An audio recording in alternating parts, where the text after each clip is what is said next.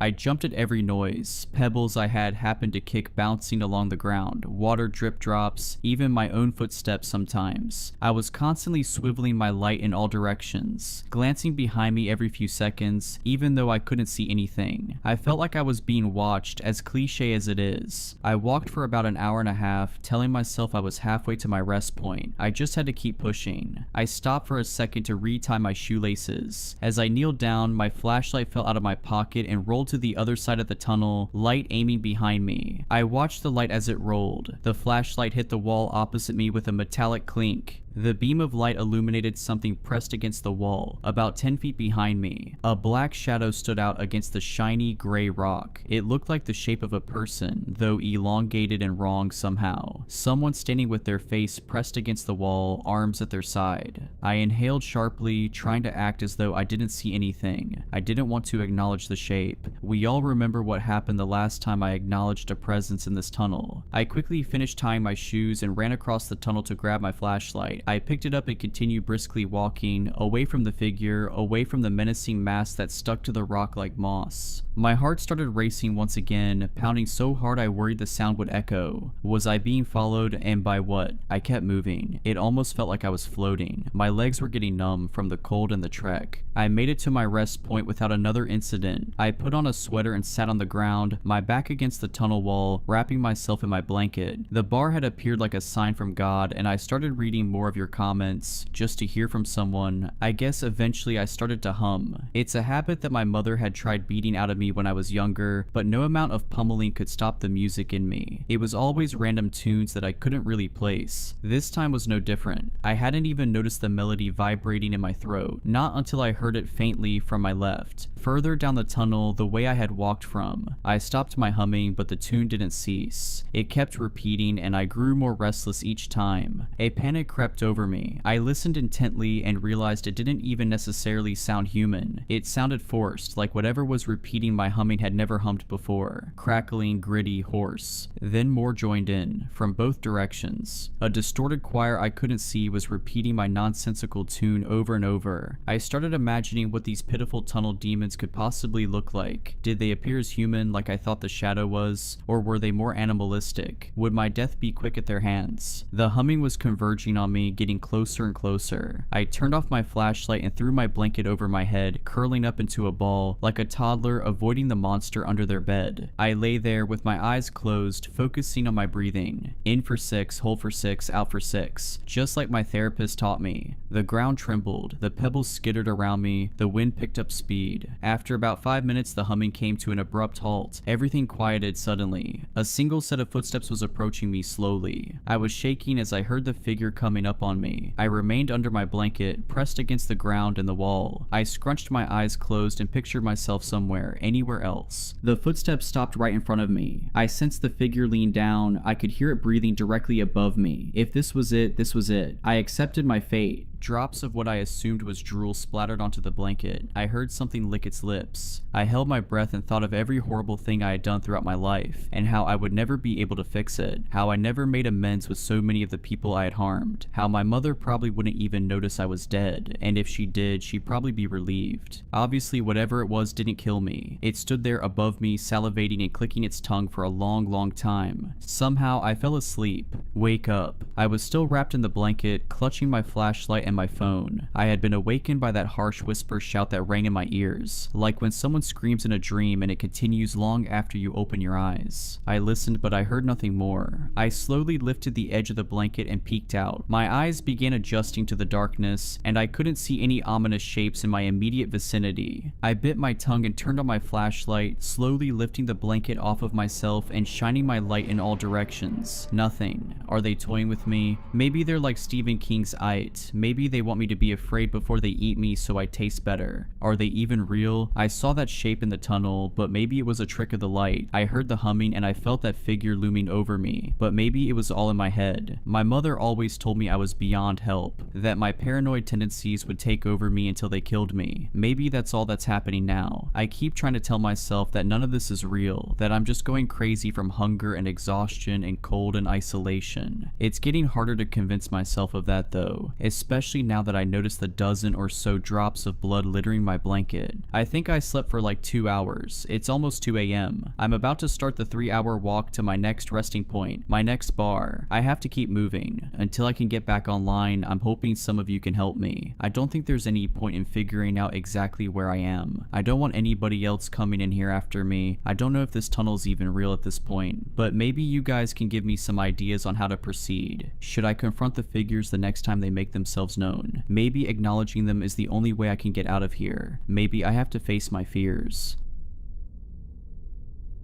There is a certain shop called Fleur in New York City where magical objects can be purchased, rented, stored, or utilized, but only if you have extraordinary means and the right connections. It isn't the sort of place you can simply walk into. Customers can only gain entrance through referral, and all visits are by appointment only. I'm what you might call nouveau riche. No Vanderbilts or Astors populate my family tree, but I've done well for myself, and in the end, money is money. I manage a few important funds, and many of my clients have powerful ties that go back to the days of New Amsterdam. It was one such client that made an introduction for me at Fleur. There was no email or even a phone call, simply a red envelope that arrived with a white card inside listing my name, an address in Manhattan, and an 8 p.m. appointment. The calligraphy was elegant and precise. It was August, hot, and the sun was just setting behind the tall buildings to the west. I arrived promptly, as I always do, to find a 3-story building built of brown bricks. 2 Grecian columns bordered a white door a few steps above street level, but the place was otherwise unpretentious, ordinary even. I knocked once and heard footsteps shuffling slowly toward the door, which soon opened to reveal a woman in her 50s dressed plainly in jeans and a loose-fitting white shirt.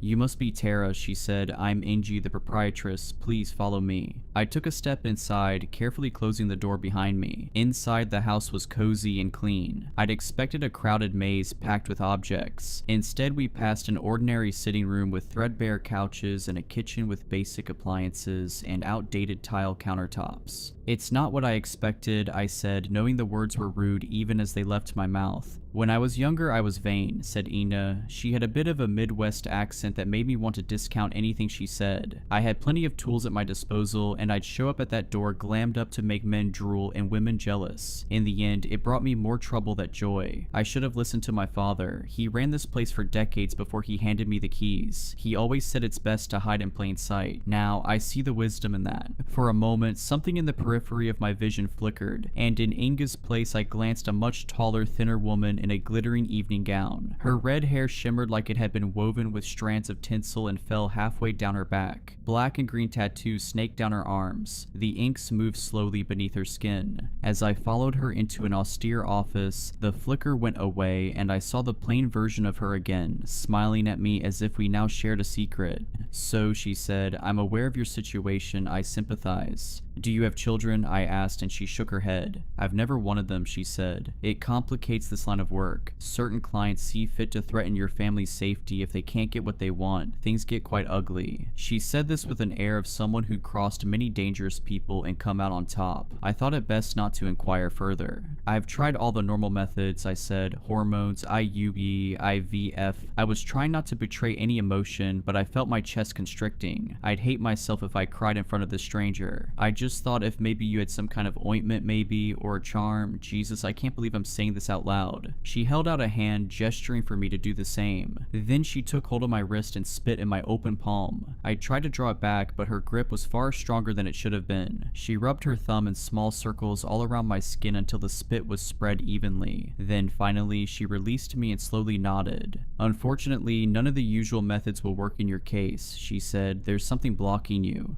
Blocking me? I tried not to sound too unduly skeptical. Like a diaphragm, I wanted to add, but I bit my tongue. "Yes, something powerful that even I can't quite see." Now I rolled my eyes. Of course. My lie meter was going into hyperdrive. I could almost sense that sales pitch coming. Of course I had a 1 in a million problem that would require a very expensive solution, right? "Sounds like you can't help me then," I said, standing. "No," she said, "you can help yourself, but only if you want it badly enough." I hesitated for a moment. I could always try the IVF again. A new method was being pioneered down at the Mayo Clinic. Something to do with treating the ovaries with stem cells maybe, but I could only imagine it ending in utter expensive failure. And then there was the other issue. Marlon, my boyfriend of 8 years, had thrown his hands up at the whole thing, frustrated at my tenacity, which he called obsession. A few days earlier, after our latest fight, he'd stormed out of the apartment without a word and hadn't responded to any of my texts since. "I can help you," she added. I sat down. "I want it more than you could possibly realize," I said. Many people who show up here believe that, she said. Some are correct, most aren't. She opened a door and rang a small bell. A few moments later, a thin red-headed man walked in carrying a roll of fabric over his shoulder. You don't need a salve to shock your womb into obedience, she said. You need a wish. Like from a genie, I said, almost laughing. You got Robin Williams' ghost in here? She smiled thinly as if humoring a child. There are such things as beings who can grant boons to humans, she said, but they don't live in lamps or rings, and they are closer to gods than to that blue monstrosity in Aladdin. She nodded to her companion who knelt and rolled out the fabric. It was a rug, I realized, or what may have passed for one long ago. The gray fabric was beaten and frayed, and black blocky images of antelopes had faded into almost nothing.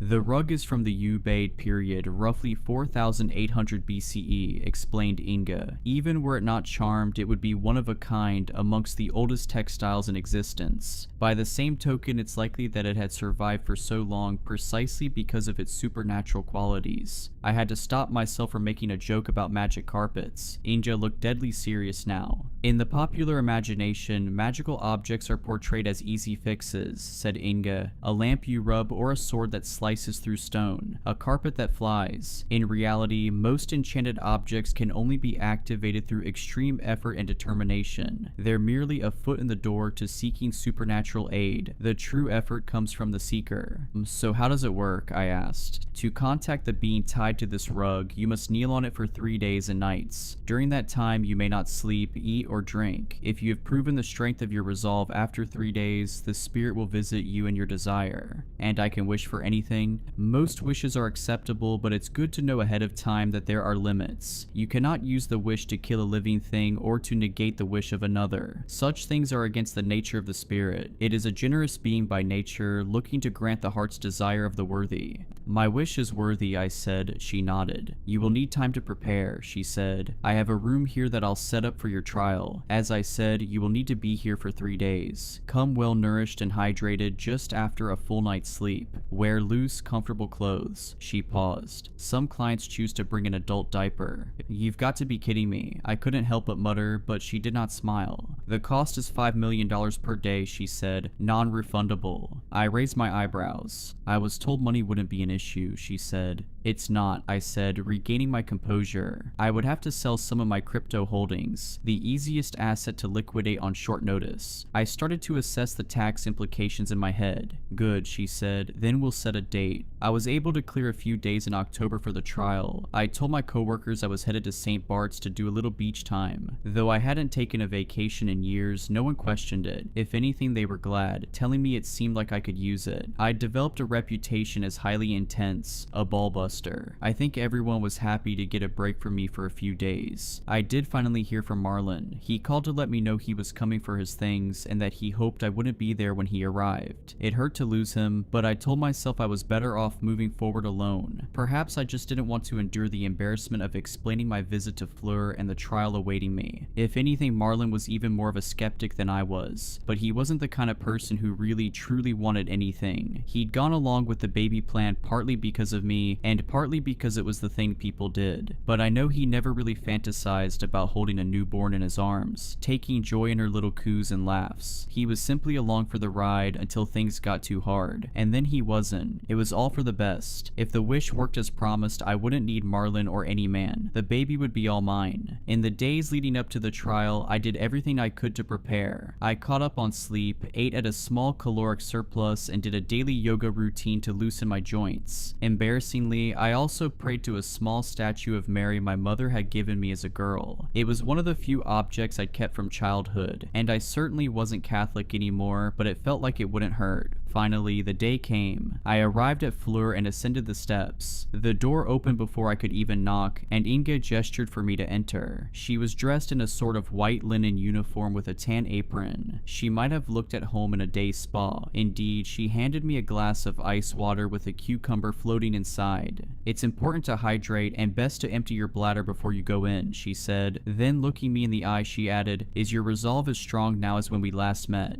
Stronger, I said honestly, and she nodded. I followed Inga up a winding staircase up to the 3rd level, where a narrow, dimly lit hallway opened to an array of doors. As we walked through the hall, it seemed I could hear groans coming from behind several of the door, strange muttering that sounded like prayer from others. Busy morning, I asked. My client's business is strictly confidential, she said. Should anyone come asking about you, I'd say the same. I wondered if it was all people kneeling on rugs behind every door. Surely not. Behind each door was a different object, a different aspiration. I had heard rumors of others who come here for help. A woman in her 50s who lay in a glass coffin that superheated her skin, crisping it like a Thanksgiving turkey's. The pain had been unimaginable, but after 2 hours when she emerged from the coffin, her skin was as taut as a 20-year-old's. Another friend had been asked to finger paint portrait after portrait of her dead lover in blood, until finally the 44th one began to move of its own volition and carried out a long and heartfelt conversation that left her happy for the first time in years. Understood, I said. Thank you. We reached a door near the end of the hall. She tapped the handle a few times in a kind of rhythmic sequence, then turned it slowly open. On the other side of the door was a barren room with no windows. 2 walls were of bare brick, the others were simple white, the paint chipping in places. At the center of the room stood the rug. It looked slightly more important now, set in the middle of the otherwise barren room, like an exhibit at a museum. I was struck by the feeling that I shouldn't touch it. Your trial begins as soon as you place your feet on the rug, said Inga. The spirit will expect you to kneel for the duration of your time here. A bit of stretching from time to time is acceptable, but under no circumstance are you to leave the rug. Should you wish to abandon the trial, simply walk to the door and knock thrice. No negative consequences will befall you, but you will still be expected to pay, and you will not be allowed to attempt the trial again. She paused for a moment.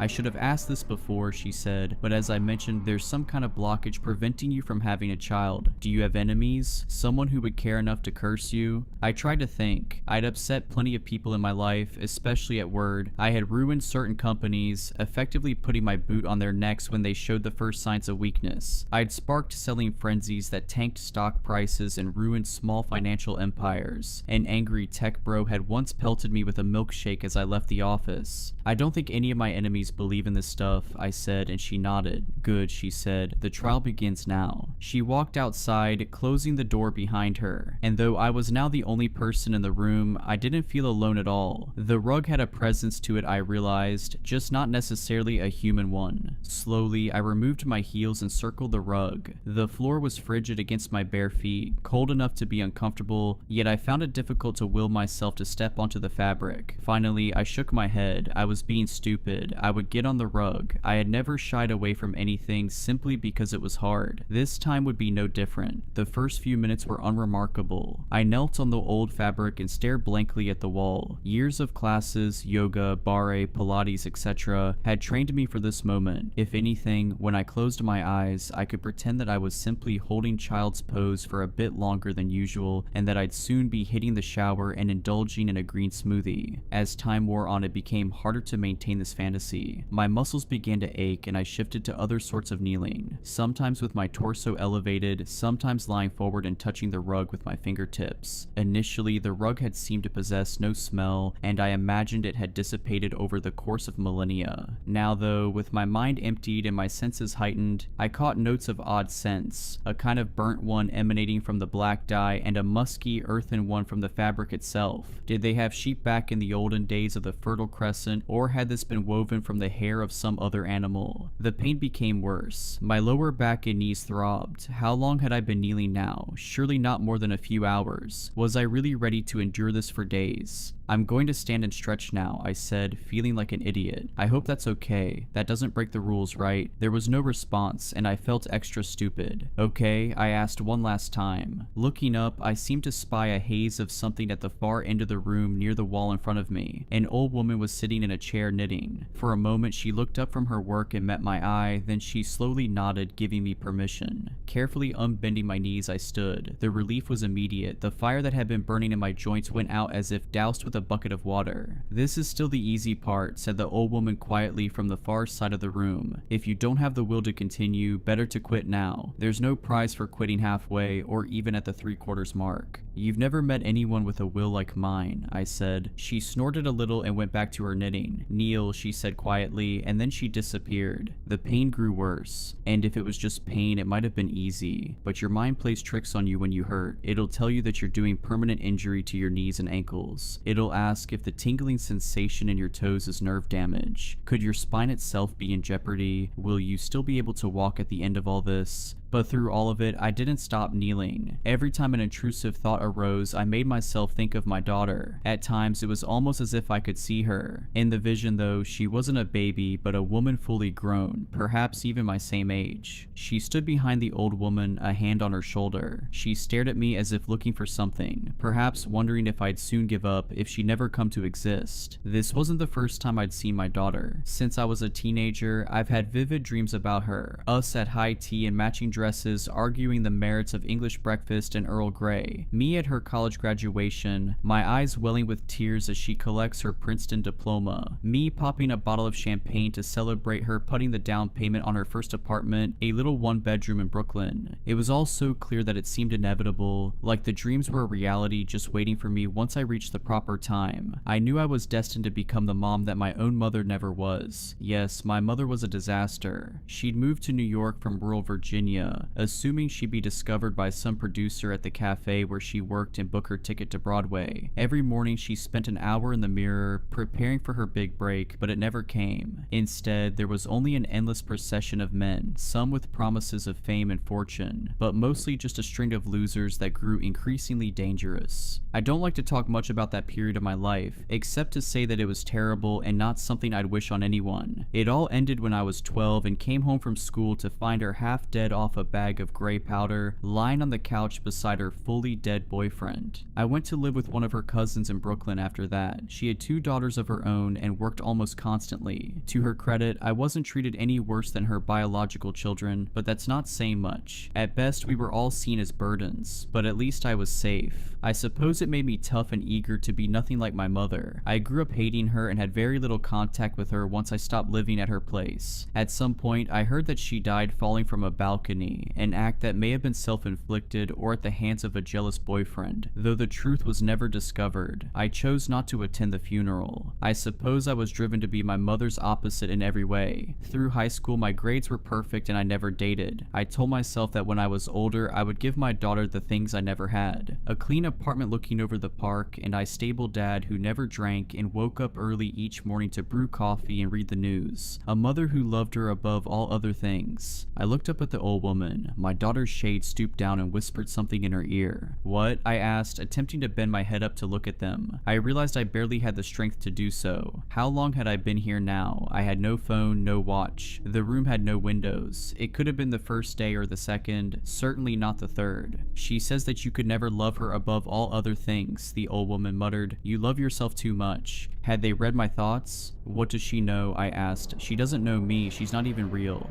My daughter crossed her arms and stared daggers. I should mention that not all of my dreams about my daughter had been good ones. There had been nightmares too. Me arriving home to find her, 16 and in bed with an older boyfriend. Me screaming and hitting her over and over again, shouting that she'd end up like my mom. And more like this. My daughter coming home with a B+ on a report card, or missing curfew by half an hour as a junior in high school. It always ended with me screaming, reminding her that a single step on the path to failure was one too many.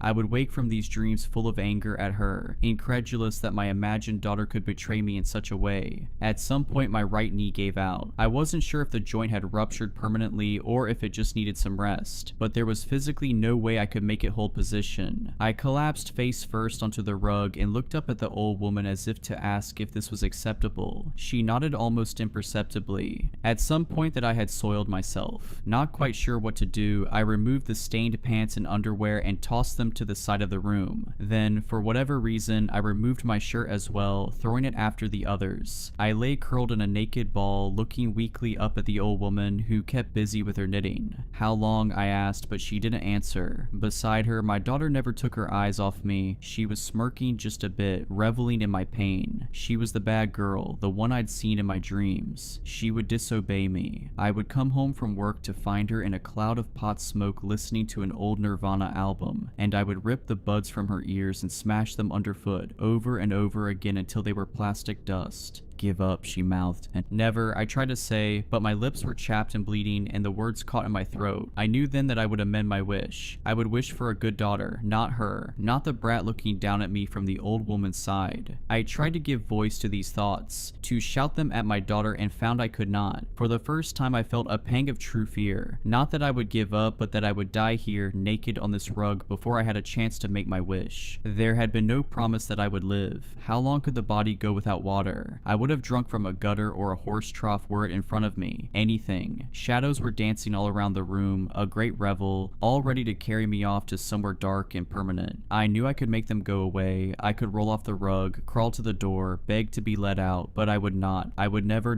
relent. My daughter shook her head and, "See," she said, "she'll never bend." The old woman looked up at me and nodded, and I realized that the rug had extended now, growing longer. It reached all the way to the old woman, stretching out to her feet and upper legs, all the way to the needles in her lap that were knitting it longer and longer. She gestured for me to come closer, and I began to crawl, naked and chapped. My right knee fully numb, I dragged myself to her feet. "Tell me what you desire," she said softly, not meeting my eyes. "You know," I said, "you need to say it." "A daughter," I said, "my perfect daughter." She thought for a moment. "I'm sorry," she said, "I cannot help you, the rules are the rules."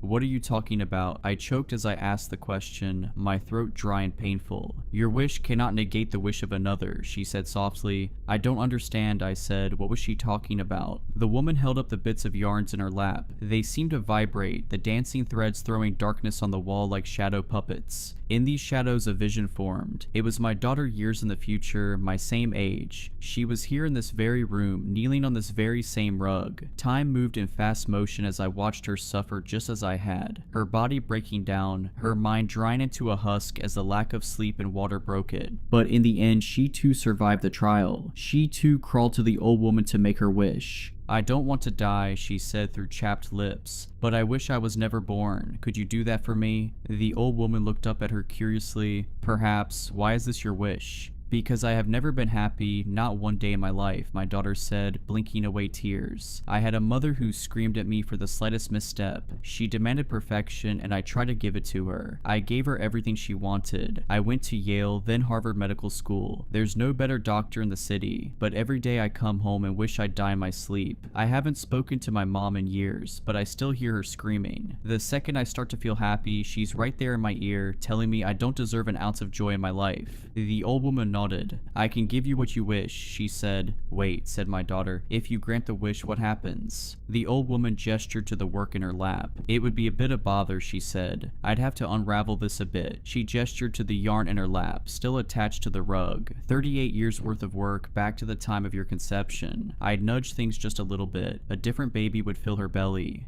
"No," said my daughter, fighting back tears. "No, no, no. No one else should have to do this, to live this." She thought for a moment, then said, "I want to wish for my mother to be barren, incapable of having a child, ever dot." The old woman smiled a bit sadly and nodded. She began to pull at the thread in her lap, unraveling the rug. "Anything else?" "Yes," said my daughter. "One day I want her to find out why." The old woman looked over at me now, then over at my daughter's specter. She shot me one last cruel smile, a look of satisfaction. Then she turned and walked through the darkness of the wall. She would not return. "Do you understand?" asked the old woman. "I can't allow your wish to undo hers." "I understand." "Is there anything else I can offer you?" she asked. I shook my head. She looked up from her knitting one last time. "You may yet think of something," she said. "Come back any time. You know where to find me." Inge must have entered the room shortly after. She gave me a glass of water, which I drank desperately, and a fresh robe. She took me to a shower where I sat and cried on the wet floor. My skin was so broken that I could barely handle the lukewarm temperature. My knee throbbed but had regained a bit of its function. I saw that I would be whole again, physically at least. Since that day I've been at home, slowly repairing myself. Long baths, lunches of chicken broth and juice cut with water. But I can't bring myself to call work or anyone really. I feel that the motor has been ripped out of me, that there's nothing to make me go anymore. What is a life without a purpose? I am not someone accustomed to drifting. And of course I've been angry. At my daughter and at myself. But there's nowhere for those feelings to go. Nothing to do with them. I can't undo the mother I was in some other fabric of reality. I am stuck, but at at the same time, I have no desire to die. And lately, my thoughts have turned to my own mother, who I suppose made me this way. As I said before, so much of who I am came as a reaction to who she was. I think of the way she cackled when she was high. It was a selfish laugh, a laugh you couldn't share. Late at night, I find myself waking impossibly thirsty, but I do not drink. Instead, I kneel on the bed and stare into the darkness, and I think I see the old woman sitting there. I imagine crawling to her and whispering that I too wish my mother had been barren, that I too want her to know why. I imagine the old woman unraveling another few decades from her work to go back and fix things. And in my reverie, I sometimes hope that I won't be the last one to make this wish, that my mother will do the same, wishing her mother barren, and then on until each bad mother through the centuries is erased along with history itself, the whole rug disappearing as the old woman pulls the thread, until all traces of humanity are wiped away, leaving nothing but a pile of tangled yarn.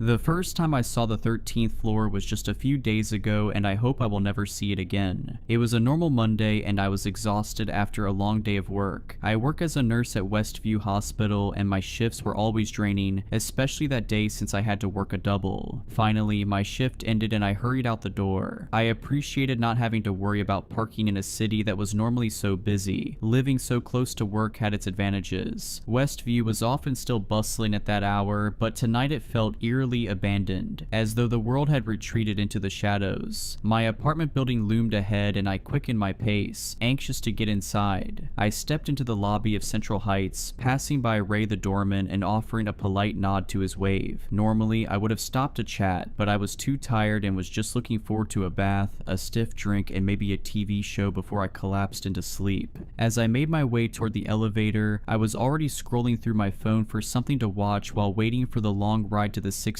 floor. I pressed the button and suddenly felt a strange sensation. The hair on my arm stood on end and I felt like I was being watched. I glanced over my shoulder but saw nothing. No one was in the lobby. Ray was still at his station, absorbed in a novel. It must have been nothing, I tried to reassure myself, yet the feeling persisted, like unseen fingers trailing along my spine. When the elevator finally arrived, I stepped in without hesitation. I quickly pressed 16 and waited. Out of the corner of my eye, I noticed something odd. A powdery white dust near the elevator console. I checked myself to make sure I hadn't gotten any on me, but there was no trace of it on my clothes or skin. Then I looked closer and saw a chalk-like smudge right on the console between the numbers 12 and 14. A disturbing chill ran through me as my hand hovered near the strange mark. I paused, processing the bizarre sight before the bell chimed and the doors opened to my floor. Shrugging off the unease, I stepped off. I walked down the hall to my apartment and sighed with relief that my day was over. As I approached my door, eager to collapse onto my couch, I rummaged through my bag. A knot formed in my stomach as I realized my keys were still at the hospital, left on the break room counter. I groaned and trudged back to the elevator, resigned to having to retrieve them. I pressed the down button, and after a brief wait, the door opened, not far from where I stood. To my surprise, I wasn't alone in the elevator. There, occupying the small space, was an impossibly large figure draped in a long white coat. Their face was hidden by a hood, and their tall, rail-thin form exuded an unsettling presence. I took an instinctive step back, disturbed by the sight, but I tried to steady myself and not stare. I considered waiting for the next elevator, yet the door wouldn't close. The figure remained motionless, its hood concealing any trace of expression as it stared impassively. Realizing I had no way to get back to my apartment without my keys, I reluctantly stepped into the elevator with the tall figure and pressed the button for the lobby. That's when something made me do a double take. Even with the giant hooded figure standing silently beside me, I noticed an extra button on the panel, a softly glowing 13. It wasn't there earlier when I'd gone up to my own floor. I noticed the 13th button bore a large imprint of white chalky powder, and I saw that the looming figure's feet were also surrounded by that same odd substance. The elevator lurched into motion as I felt a cold dread wash over me. The buttons on the panel flickered in a strange, otherworldly rhythm as the elevator began its descent. The The hooded figure beside me remained completely still, filling the confined space with an oppressive silence. I felt its unseen gaze upon me, its face forever obscured by the hood. My breath caught when the elevator slowed and the digital display above the doors flickered from 14 to a distorted blur, then to a number that sent a chill coursing through my veins, 13. When the doors slid open with a hollow clang, a dimly lit hallway unfolded before me, a place that didn't belong in my building. Thick, damp air spilled out, carrying the scent of old dust mixed with a trace of something metallic. My heart pounded as the figure stepped forward with an unnervingly fluid grace. Pausing in the doorway, it slowly turned its hooded head in my direction, as though silently inviting me to follow. I stood rooted to the spot, unable to move. My legs refused to budge as my mind screamed for me to run, to shout, to do anything other than step further into that dark, unnatural space. Suddenly, I felt lightheaded and tried to steady myself against the elevator wall, but before I knew it, I crumbled to the floor, unconscious. When I came to, I sat up abruptly and nearly screamed, only to realize that I was still in the elevator. It had descended back to the lobby, and the strange hooded figure was nowhere to be seen. I had no idea how I passed out. Perhaps I was more exhausted than I thought, yet it had felt so real, too real. I'd never experienced such a vivid nightmare before. As I stepped out, I glanced back at the elevator panel one last time and noticed a faint smudge of white powder near it. Shaken, I left and headed back to work to retrieve my keys. When I got back to my building, Ray commented on how stressed I looked. I told him it was nothing more than bad nerves after a long day. He nodded and I pressed on. Yet when I arrived at the elevator again, that inexplicable, unsettling feeling returned. Despite how late it was and how tired I felt, I decided to take the stairs. I was sweating and utterly exhausted after the climb, but eventually I reached my apartment. I chose to forgo the bath in favor of a quick shower and then went straight to bed. The next morning on my way to work, I was disturbed to see paramedics gathered outside the building. Approaching Ray, I asked him what had happened. His face was drawn, his usual smile absent. Leaning in closer and lowering his voice, he said, "It's Mrs. Donovan from 1406. They found her this morning when she didn't answer her door. Her daughter called worried when she couldn't reach her." A chill ran through me. What happened to her? "Nobody knows for sure," Ray replied, glancing toward the paramedics. "The police say it looks strange. There are no obvious signs of what killed her, but..." He hesitated, shifting uncomfortably. "They mentioned she was covered in some kind of white powder, like chalk or something. I've never seen anything like it in my 30 years here." The world seemed to tilt beneath me. White powder, just like in the elevator, just like in my nightmare. "Did you know her?" Ray asked, noticing the pallor in my face. "Not really," I managed to say, my mouth suddenly dry. "I only passed her in the halls sometimes." I tried to recall her face, but all I could conjure was a vague image of an elderly woman with silver hair who always nodded politely when we crossed paths. "They're saying it might have been sudden cardiac arrest, but who knows," Ray continued. "Poor woman, living alone all these years after her husband passed. At least it was quick, whatever it was." I nodded mechanically, my eyes fixed on the elevator doors. I thanked Ray for the information and mentioned that I had to get to work. Yet deep down, I felt disturbed. I had wanted to dismiss the unsettling news about the tenant found dead, but with that bizarre substance mentioned, it was eerily similar to what I'd seen with that tall hooded figure. The thoughts clung to me, refusing to let me find any peace. The rest of my workday passed in a hazy blur, and I felt detached from everything as I struggled to process the bizarre events of the previous night. I hurried home with anxious dread gnawing at the back of my mind. Arriving back at my apartment building, I mustered the courage to approach the elevator again. The metallic door slid open with a soft ding, and though I hesitated for just a moment, I stepped inside. My eyes darted around the small, dimly lit space, half expecting shadows to flicker in the corners. Taking a steadying breath, I pressed the button for my floor while carefully scanning the panel for anything unusual. This time, the area between the numbers 12 and 14 was clean and unmarked, devoid of any peculiar chalky residue. The elevator hummed quietly as it ascended, leaving only the sterile scent of metal and the gentle whir of machinery. I exhaled a sigh of relief at the return to normalcy and walked down the hall to my apartment. Just as I inserted my key into the lock, I heard footsteps approaching down the hall. "Oh hey, I thought that was you." I turned to see Chelsea Matthews, my neighbor from 1604, walking toward me with a reusable grocery bag slung over one arm. warm. Her dark curls were pulled back into a messy bun, and though her face attempted a smile, worry was etched in every line. "Hi, Chelsea," I greeted her with a forced smile. Chelsea glanced over her shoulder before stepping closer. "Did you hear about Mrs. Donovan?" she whispered, her voice tight. I nodded, still holding my key in the door. "Ray told me this morning. It's awful."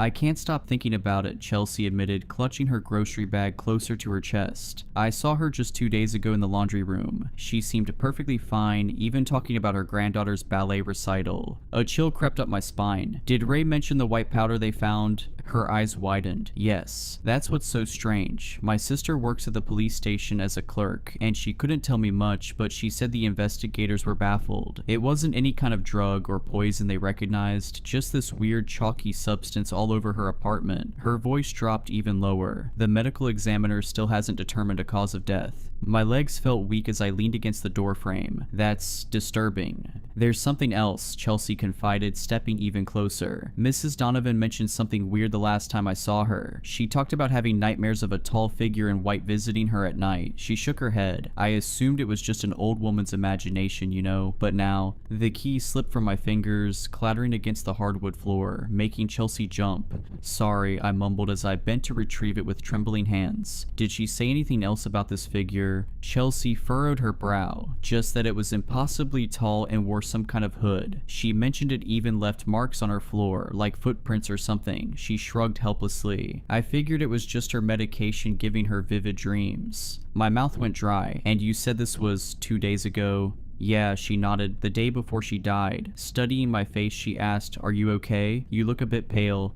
"I'm fine," I lied, forcing myself to stand a little taller. "Just tired from work. These double shifts are killing me." I fumbled with my key once more. "I should get some rest." "Alright then, take care and stay safe. I'll see you around, and don't work yourself too hard. Have a good rest of the night," Chelsea said, waving as she headed back to her own apartment. I stepped inside my apartment and released the breath I hadn't realized I was holding, my mind still echoing with all the disturbing things Chelsea had said about Mrs. Donovan and her untimely death. Pushing myself away from the door, I moved through my darkened apartment, flipping on lights as I went. The shadows seemed longer tonight, and the corners of my home appeared darker and more ominous. In the kitchen, I poured myself a glass of wine with shaking hands, spilling a few drops on the counter, though I didn't bother to wipe them up. The television droned on in the background as I curled up on my couch, wrapping myself in a throw blanket despite the warmth of the apartment. News footage of paramedics outside my building played silently, a reporter discussing the mysterious death of an elderly resident. I quickly changed the channel. Sleep proved impossible. Every time I closed my eyes, that hooded figure and the impossible 13th floor replayed in my mind. Chelsea's words about Mrs. Donovan's nightmares echoed incessantly, the same nightmares I'd had, the same figure I'd seen. Around midnight, I finally dragged myself to bed. I lay awake, staring at the ceiling and listening to the occasional creaks and groans of the building settling. My eyelids grew heavy despite my anxiety, and eventually I drifted into an uneasy sleep.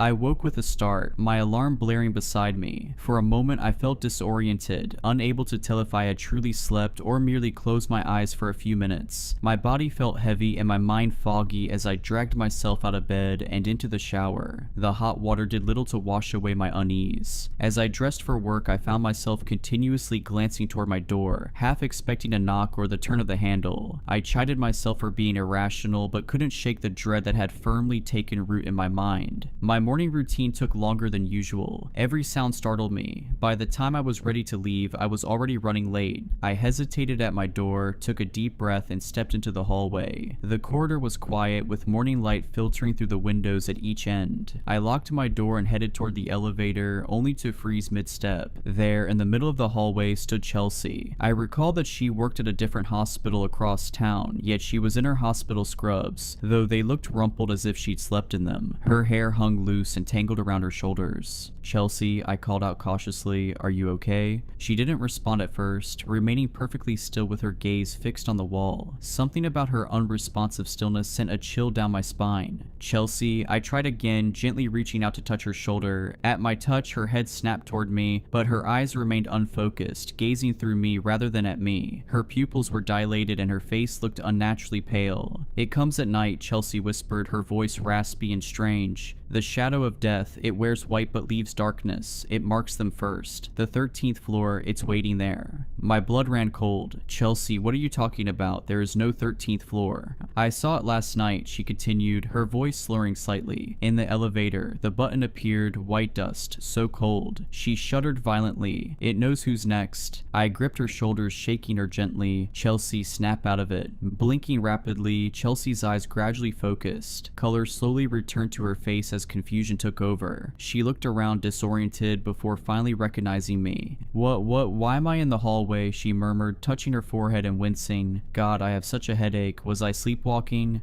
I'm not sure, I said uncertainly, my eyes still fixed on her face. You were just standing here talking about strange things. What things? She asked, frowning as she rubbed her temples. I hesitated before replying, about a shadow of death, and the 13th floor. Her eyes widened in disbelief. I don't remember any of that. Glancing at her watch, she gasped, oh God, I'm late. I need to get to work. She hurried toward the elevator, then paused and looked back at me with an embarrassed smile. Sorry about that. Must have been sleepwalking or something. Too many night shifts, you know. Before I could utter a word, Chelsea disappeared around the corner toward the elevator, and I stood frozen in the hallway, my mind racing. The coincidence was too overwhelming. Mrs. Donovan's experience, my own, and now Chelsea mentioning the same horrors. Later at work, I couldn't focus. Twice, I nearly administered the wrong medication to patients, catching myself just in time. Colleagues asked if I was feeling ill, noting my pallor and distracted state. I blamed it on lack of sleep, which wasn't entirely untrue. During my lunch break, I sat alone in the hospital cafeteria, picking at a salad that I had no appetite for. I pulled out my phone and searched for information about my building's history. Central Heights had been built in the 1970s and renovated in the early 2000s. Nothing unusual, a standard high-rise apartment building. I scrolled further until I stumbled across an old newspaper article about an architectural controversy during its construction. The original plans had included a 13th floor, but due to superstition, the developers had labeled it the 14th, skipping 13 altogether. What caught my attention was a small paragraph noting that the chief architect had either gone missing or died mysteriously before construction was completed. His body was never found either way. My hands trembled as I set down my phone. It couldn't be a mere coincidence. The rest of my shift dragged on endlessly. By the time I clocked out, darkness had fallen and a fine mist hung in the air, diffusing the streetlights into hazy orbs. I considered taking a different route home, maybe even staying at a hotel for the night, but the thought seemed ridiculous in the rational light of the hospital lobby. I pulled my coat tighter around me and stepped out into the night. The walk home felt longer than usual, each shadow making my heart skip a beat. When I finally reached my building, I noticed Ray was gone for the day, replaced by a night doorman whose name I couldn't recall and who barely looked up from his phone as I entered. I hesitated at the elevator and then decided to head for the stairs, unwilling to risk another encounter. However, when I reached the door to the stairwell, to my shock, it was locked. I turned around and tried to flag down the night doorman, but he had vanished. I looked around unsure of what to do next when suddenly the elevator doors opened. I stared at the vacant elevator, its fluorescent light flickering ever so slightly. The interior was pristine, no white powder, no mysterious buttons, no towering figure, just an ordinary elevator waiting patiently for a passenger. Rational thought urged me to step inside, especially since the stairwell was locked and I needed to get to my apartment. Yet my feet remained rooted to the lobby floor, my body refusing the simple command to move. A soft chime sounded as the doors began to close. Acting on instinct, I lunged forward, thrusting my arm between the closing doors. They retracted immediately and I stepped inside, my heart hammering against my ribs. My finger hovered over the button panel. 16. I could just press 16 and go home. But then my eyes were drawn to the space between 12 and 14, the unmarked space where 13 should be. The doors closed behind me with a soft thud that, in my heightened state, sounded like the slam of a prison gate. I pressed 16 quickly, then backed into the corner, watching the numbers illuminate as the elevator began to ascend. Everything seemed normal at first, and as I ascended I tried to ignore the lingering feeling of dread. I watched the display numbers slowly increase. Then, to my horror, the elevator stopped. It had halted at 12, but the door wouldn't open. Then the number distorted and went blank, and I felt the elevator creeping up several more feet before stopping on a floor higher than the 12th. The door slid open and there it was. A hooded figure stood in the doorway, impossibly tall, its white coat hanging from skeletal shoulders. I pressed myself against the back wall of the elevator. My scream caught in my throat. White dust swirled around the figure's feet, drifting into the elevator like fog. "Please," I managed to whisper, though I wasn't sure what I was begging for. The hooded figure bent down and stepped into the elevator. With each step, a noxious cloud of chalky dust spread around it, and I covered my mouth in horror. It extended one impossibly long arm, the sleeve falling back to reveal a hand made entirely of bone, gleaming white in the dim light. It reached out with slow, deliberate motion. I shook my head, tears streaming down my face. "No," I said, my voice growing stronger. "I won't go with you." The figure tilted its hooded head as if puzzled by my refusal. It took a step forward. With every movement, white dust billowed, filling the cramped space with a fine mist that made me cough. A cold emanated from it, an otherworldly chill that penetrated my soul and froze my thoughts. Its hand moved toward the panel, paused, then withdrew as it stepped back into the opposite corner of the elevator. It stood motionless, waiting for the doors to close. I couldn't fathom why it had ignored me, seeming content to ride the elevator up to the 16th floor rather than drag me down into the sepulchral darkness of the 13th. The elevator rose without further incident, the floors passing by in terrible silence as I remained breathless and terrified alongside my monstrous companion. When we arrived at the 16th floor, the entity extended an arm as if bidding me to disembark first. Oddly polite, though still utterly horrifying. I took a nervous step forward, scared of moving, yet even more terrified of staying a moment longer with that skeletal nightmare. I crept past the looming figure and eventually broke into a mad sprint down the hall toward my apartment. I stole one last glance behind me. The thing was gone. Whatever it had been doing on that floor, I couldn't say, but I felt an urgent need to get inside and hide as quickly as possible. I made it to my door, my heart racing as I fumbled with my keys before throwing myself inside, quickly closing and locking the door before bolting to my bedroom. The night stretched on interminably as I huddled beneath my blanket, feeling both foolish and fearful. Part of me knew that the skeletal figure I dreaded wouldn't materialize in my bedroom or elsewhere in my apartment, yet another part couldn't shake the unsettling anticipation that it might. As the hours dragged by with no sign of the apparition, I hesitated, relieved yet still anxious, before finally succumbing to an uneasy sleep. That sleep, however, was short-lived. I awoke abruptly to a horrible scream that pierced the quiet night. Bolting upright, my heart pounding, I realized the scream wasn't part of a nightmare. It echoed through the hallway outside my apartment, followed by a heavy thud. I scrambled out of bed, fumbling for my phone as I debated whether to call 911 or hide in the bathroom. A strange compulsion drew me toward the door instead. I pressed my eye to the peephole, my breath fogging the small glass circle. At first I saw nothing, then movement caught my eye, a figure walking slowly toward the elevator. It was Chelsea. Her movements were unnervingly stiff, limbs jerking slightly with each step as if controlled by invisible strings. Her eyes were wide and vacant, staring straight ahead. Behind her loomed that same white-robed figure, impossibly tall, its skeletal frame nearly brushing the ceiling. One bone-white hand hovered inches from Chelsea's back, guiding her without actual contact. White dust billowed with each unearthly step, leaving a trail of chalky footprints on the carpet. "Chelsea," I whispered, my hand clutching the doorknob. I knew I should open the door, or scream, or do something, but my body refused to move. Chelsea and the figure reached the elevator. The door slid open without either of them pressing a button, revealing an inky darkness. As they stepped inside, Chelsea's head turned slowly, mechanically, toward my apartment. Even through the peephole, I could see that her eyes were completely white now, dusted with the same chalky substance trailing behind the hooded figure. Our gazes locked for one terrifying moment before her face went slack again, and she and the figure stepped into the elevator. The doors closed with a soft chime that seemed disturbingly ordinary amid the horror. I stumbled backward from the door, my legs giving out as I collapsed onto the floor, my breath coming in short, painful gasps. Chelsea, the figure, was taking her to the 13th floor, just as it had tried to take me. Images of Mrs. Donovan's death flashed through my mind, found covered in white powder, dead without explanation. I knew I had to do something. I had to help Chelsea. With trembling hands, I dialed 911, but the call wouldn't connect. My phone showed full service, yet the call failed repeatedly. Frustrated, I tossed the useless device onto the couch and scrambled to my feet, pulling on a sweatshirt over my pajamas and shoving my feet into sneakers. The rational part of me screamed that I should stay inside, lock the door, and wait until morning, but Chelsea was my neighbor and I had to try and do something. I grabbed a kitchen knife, fully aware that it would be useless against whatever that thing was, yet clinging to the faint feeling of of security it provided. I flung open the door and stepped out into the hallway, my heart hammering against my ribs. The corridor was empty now, but a ghostly trail of white powder led me to the elevator. Clutching the knife in my sweaty hand, I followed the shimmering, luminescent powder on the carpet. When I reached the elevator, I saw the doors still closed and the indicator light paused between floors. My finger hovered over the call button. Was I really doing this? Was I truly going to follow that thing to wherever it had taken Chelsea? Before I could decide, the indicator light began to move again. The elevator was coming back up. I ducked behind a decorative plant in the corner, crouching low as the elevator chimed its arrival. The door slid open, revealing an empty car. No sign of Chelsea or the figure, just more of that white powder dusting the floor. I approached slowly, knife extended before me. The elevator's interior had a thicker layer of the powder, swirling gently as if disturbed by an unseen breeze. Something compelled me forward, not curiosity, but a desperate need to find Chelsea and rescue her from whatever fate had befallen Mrs. Donovan. I stepped inside, my shoes leaving prints in the dust. The doors closed behind me and I realized I hadn't pressed a button. The panel remained dark. No, I whispered to myself. I was too late. The only trace left was the eerie powder shaped like a skeletal finger pressed on the section between the 12 and 14 buttons. I stepped off that horrific elevator and walked numbly back to my apartment, praying that all of this was just a terrible dream. The next day, my greatest fears were confirmed. I rushed downstairs as quickly as I could, and upon emerging in the lobby, I saw the police and paramedics gathered outside the building. My heart sank. Ray was back at his post, and noticing my horrified expression as I appeared in the lobby, he confirmed the truth I had been dreading. With an ashen face, he said in a low voice, "Found her in the hallway this morning, just like Mrs. Donovan, no signs of a struggle, no obvious cause." Leaning closer and glancing around the empty lobby, he added, "And that same white powder all over her. The police are saying it might be some kind of toxic substance in the building. They're bringing in specialists today." I gripped the edge of Ray's desk to steady myself. "Are you alright?" he asked, concern deepening the lines on his weathered face. "You look a bit shaken." "I'm fine," I lied, the words tasting like ash in my mouth. "Just shocked. I talked to her yesterday. She seemed fine." Ray nodded solemnly. "They're saying it might be some kind of chemical hazard. Management's called an emergency meeting tonight. They are trying not to freak people out." He hesitated, then added quietly, "Between you and me, I've been working here for 16 years. I've never seen anything like this. 2 people in 1 week, under the same mysterious circumstances. Has anyone else reported anything unusual?" I asked in a barely audible whisper. "Anything about the building, the elevator?" Ray's expression shifted subtly. "Funny you should ask. Mrs. Henderson from 1214 mentioned something about the elevator stopping on a floor that doesn't exist." He shook his head. "I told her she must have pressed the wrong button or imagined it. You know, 13th floor superstition gets to people. This building is old enough to have its quirks." I nodded mechanically. Someone else had seen it. I wasn't losing my mind. "Ray," I said carefully, "have you ever noticed anything strange about the elevator, white powder maybe, or unusual people using it late at night?" Ray's eyes sharpened as he studied me. "Why do you ask?"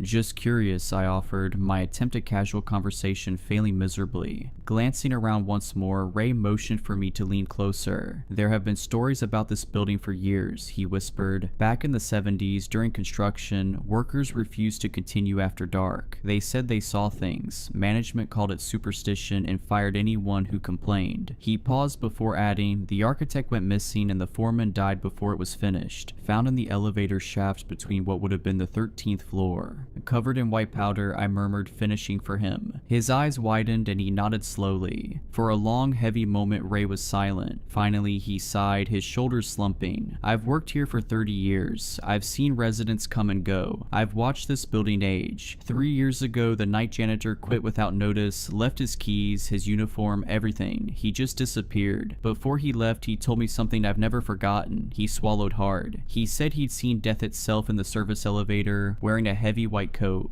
A chill ran down my spine. "And did you believe him?" "I didn't," Ray admitted. "I thought he was hitting the bottle too hard. But then," he trailed off, glancing toward the bank of elevators, "I've seen things too. Glimpses, shadows where there shouldn't be shadows." "Why haven't you left?" I asked quietly. Ray's expression hardened. "This is my home. It has been for a long time. Whatever's happening, I'm not letting it chase me away." He straightened, returning to his professional demeanor. "You should be careful. Maybe stay with family for a few days until they figure out what's going on." I nodded nodded, though I knew no investigation would uncover the truth. What was happening defied all rational explanation. "Thank you, Ray," I said, turning toward the door. "I'll be careful." I briefly considered taking the day off from work, but I decided against it since I figured I could use the distraction to ignore the insanity swirling around me there. At the busy hospital, I almost forgot the horrors of the night before, but as my shift ended, the dread of returning home settled over me. I lingered for a while, making small talk with colleagues who were just starting their shifts, anything to delay the inevitable. Outside, twilight had fallen. The streets were quieter than usual, or perhaps it only seemed so to me as each echoing footstep counted down the moments until I got back to my home. Central Heights loomed ahead, its windows lit against the darkening sky. How many residents had no idea what lurked between the floors? How many came and went, oblivious to the horror stalking the hallways at night? As I approached the entrance, I noticed a small crowd gathered outside. Police tape cordoned off part of the sidewalk, and officers were speaking with some residents. An ambulance idled nearby, lights off but doors open. "What's happening?" I asked a pale-faced woman hovering at the edge of the crowd. The woman turned and said in a shaky tone, "Another one. Mrs. Henderson from 1214. Found her in the stairwell about an hour ago." My blood ran cold. Mrs. Henderson, the same woman Ray had mentioned who'd seen the 13th floor. My legs nearly gave way. "White powder?" I asked, already dreading the answer. She nodded. "That's what they're saying. Just like the others, 3 deaths in 1 week. People are talking about moving out."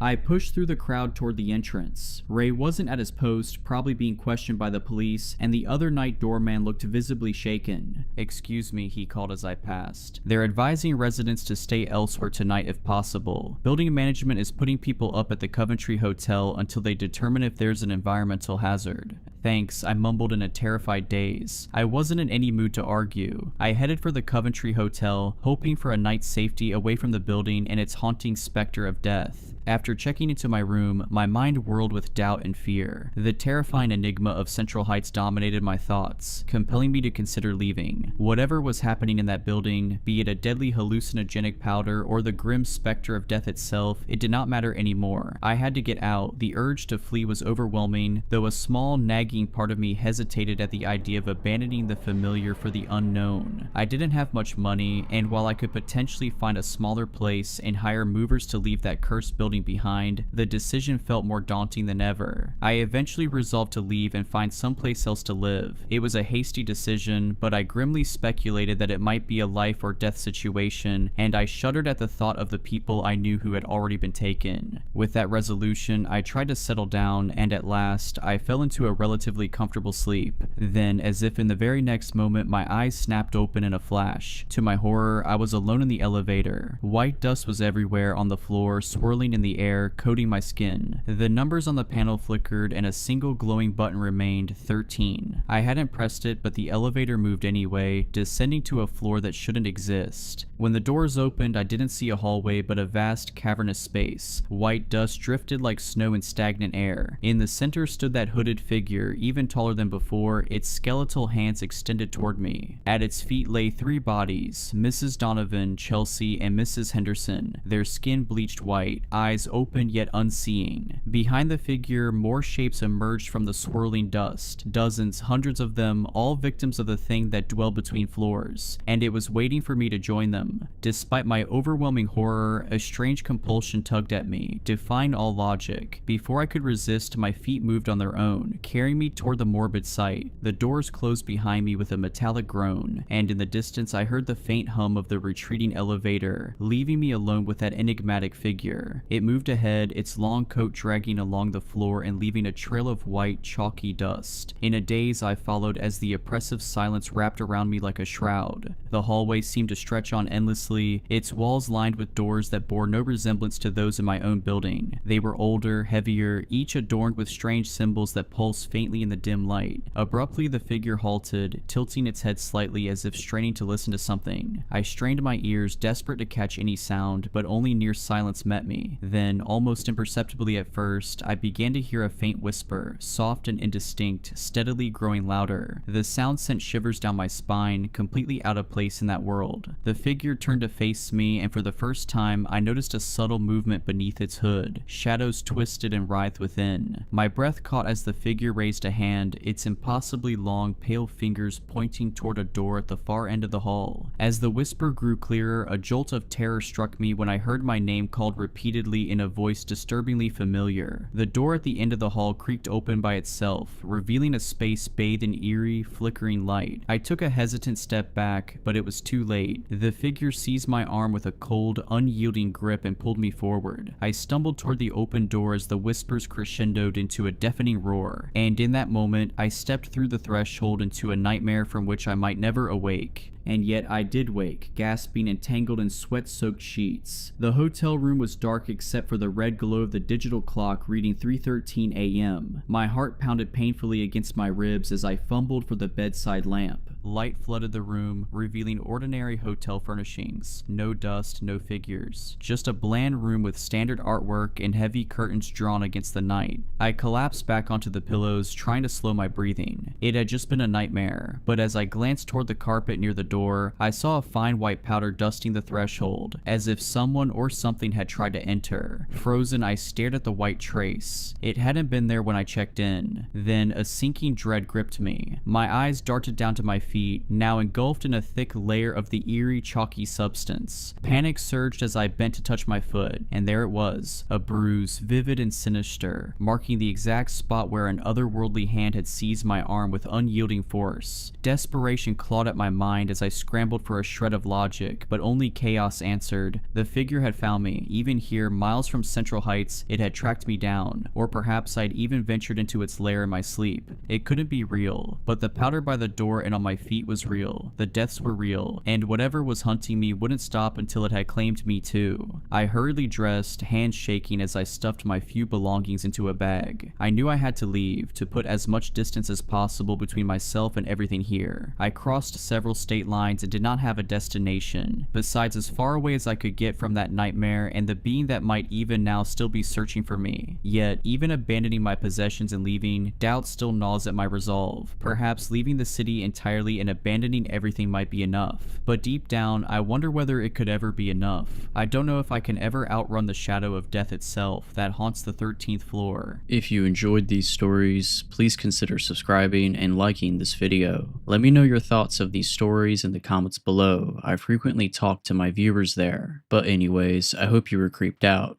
Just kidding. Stay safe.